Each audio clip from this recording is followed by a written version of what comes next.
2 for 29. This is over number 14. Ian Bishop has come on in place of Curtly Ambrose. And it's a real struggle for Pakistan.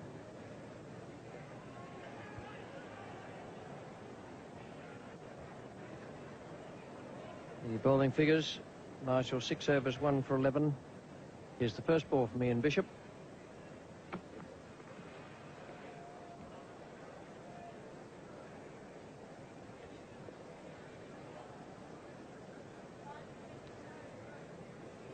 Into the commentary box now, Ian Chappell, and with him is Jeff Thompson.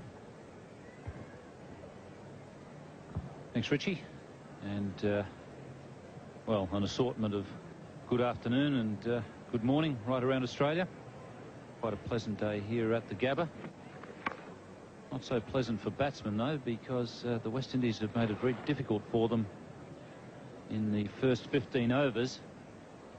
I know the theory is to score as many as you possibly can in the first 15 overs.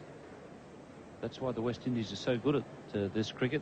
They've got the opening batsmen to do that, but they've also got the bowlers to stop the opposition from belting you around in the first 15 overs.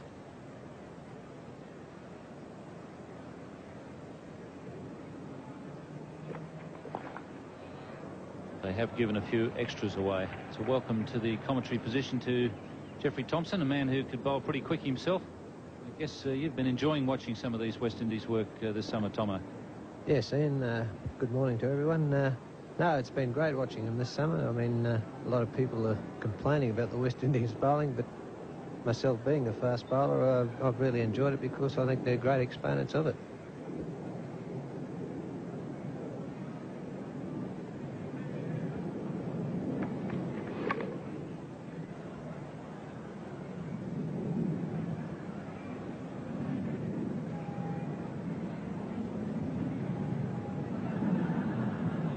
Bishop is a young man who's learnt a lot on this tour.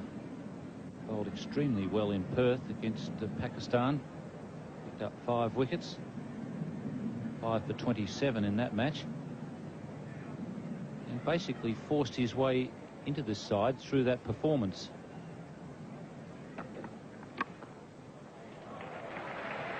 Carl Hooper at mid-on. It's well run. Got his chance through injury to Malcolm Marshall.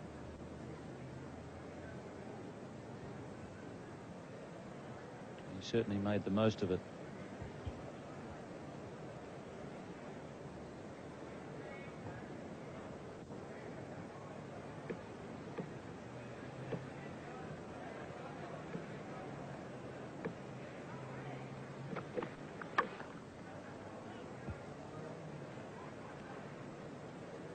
In fact, I should say it was Curtly Ambrose that was sick in Perth. That's how he got his first opportunity.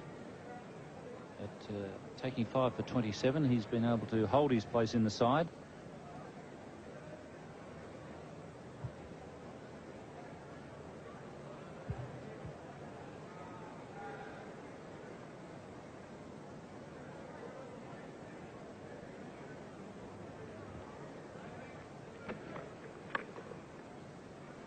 That's well played. It's 2 for 32. 4 to Armour, 2 to Javed. Batsman really having to struggle out there for runs.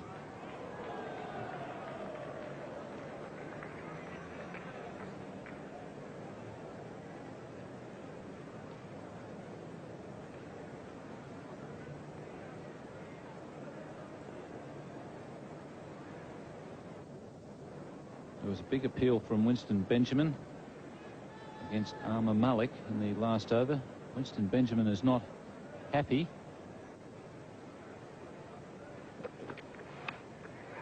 That's edged and dropped by Viv Richards. So Armour is having a bit of luck.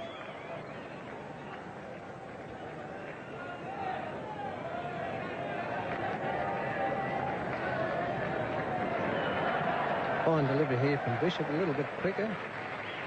And Viv had just caught Viv, which is a bit unusual, unawares, and it got onto him a bit quicker than I think he imagined, and consequently the ball's come out behind him.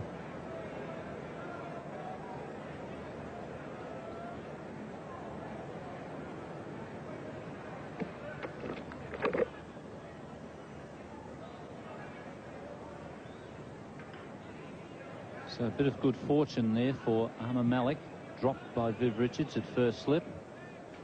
And Winston Benjamin was most unhappy at the end of the over. He refused originally to take his cap from umpire Baylish, but then eventually grabbed it. There's certainly a bit of noise there. Jeffrey Dujon wasn't in any doubt that it had been edged.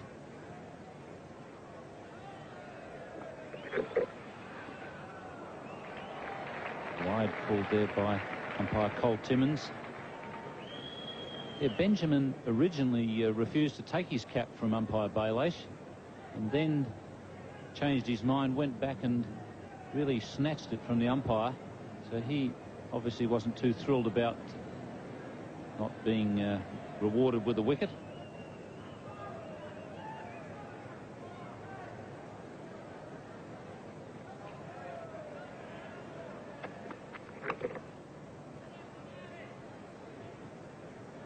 Just looking at it on the replay, and there wasn't much else around bar the bat that it could have hit, and I sort of had the bat angled a bit forward, so it might have just ran up the face a bit quietly.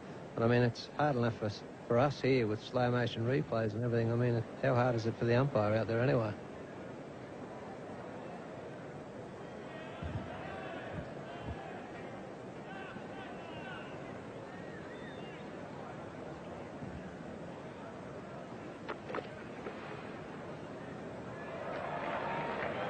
Certainly the umpires have been pretty hard on the bowlers. They're not being in any way lenient at all.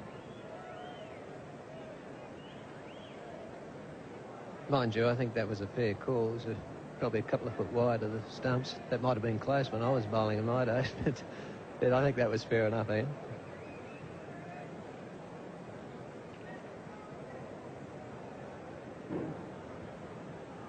Yeah, I think that's quite reasonable. Call that it's at least 2 foot wide of the off stump. That's well taken by Jeffrey Dujon. One of the worst things that can happen for a wicketkeeper is when the ball swings after it gets past the batsman. That's exactly what that one did.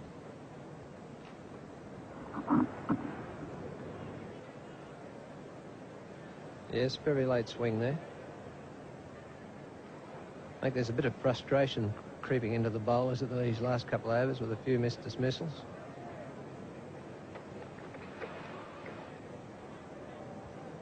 It's 2 for 37. Viv Richards won the toss here at the Gabba, sent Pakistan in. Malcolm Marshall at third man.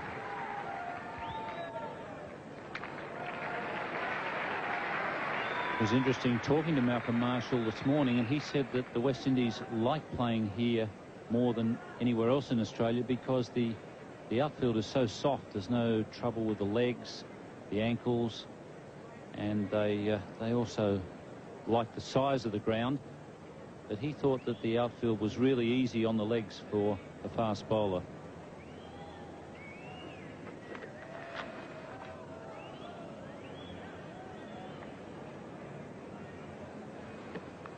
Mind you, Ian, they wouldn't have to spend too much time in the outfield in most games anyway.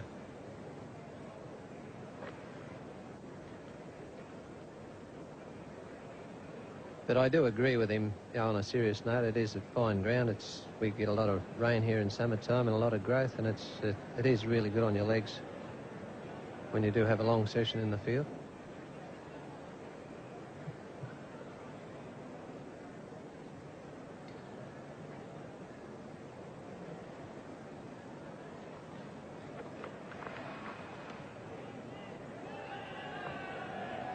And also another advantage, probably when you think back over the years, is the lushness of growth on the ground, and the wicket being fairly grassy as well. Normally as the shine stays on the ball longer, and most of the ground has got these signs all the way around it, so the ball does hit the fence, it doesn't get knocked around too much, as in wooden fences or other fences that are around Australia as well.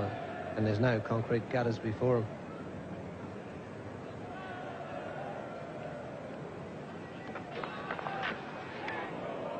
Excellent delivery, that one from Ian Bishop.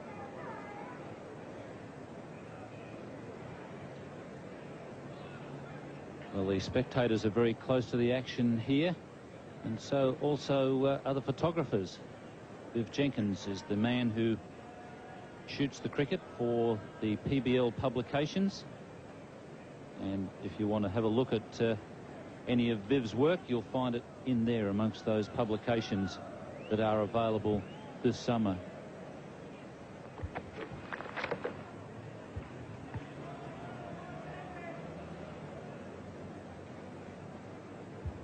Doug Walters has a book out at present, One for the Road, doing extremely well, that book. Some of Doug's anecdotes on the game of cricket. The Cricket Yearbook for 1988.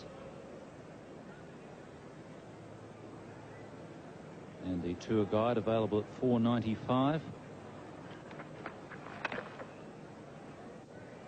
It's a good over there from Ian Bishop, 2 for 42.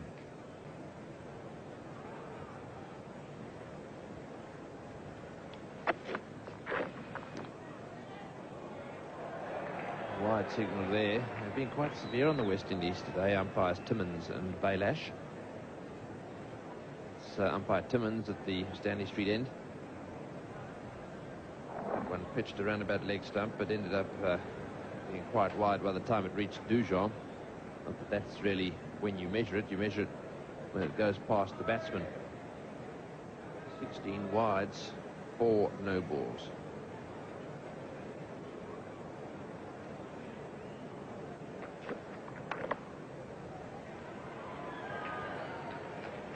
Haynes, the fieldsman. Still a little bit of movement out there. I think that the groundsmen here, the ground staff here, have done very well. Still believe there's just a little bit too much grass on the surface. Kevin Mitchell has a nice flat surface. Yeah, believes that you've got to be very careful not to roll these pitches when they're too damp. Hence, it's nice and flat, there are no waves. Last thing on earth you need is a slightly wavy surface. Oh, that's got to be a wide. That's a big wide. And they've really bowled a lot of in-swingers with this breeze coming across from cover now to square leg, pushing the ball into leg stump and the ball swinging well away. It's very wide of the stumps there. He's obviously going to push the ball down leg side. There was no doubt in Cole Timmins' mind that was a wide.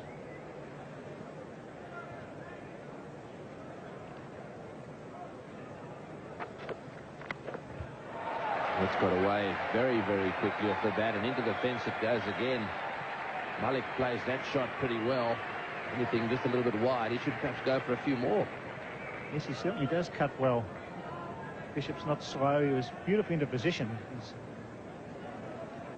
well balanced on the back foot. His first movement's back and he goes back again. He just helps it on its way with perfect placement.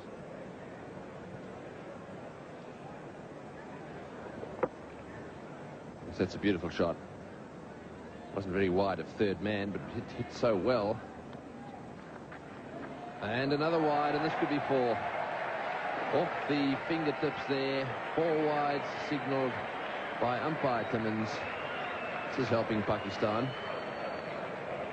Must be a worry for Vivian Richards, his bowlers today. They played so well throughout the series, but all the bowlers losing control, spraying the ball down the leg side.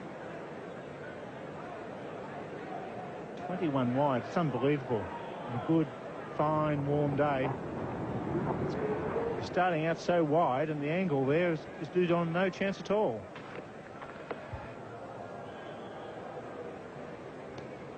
And that one kept just a little low. Batsman had no idea. He was a long way away from this. Slightly quicker delivery, and through the gate it goes.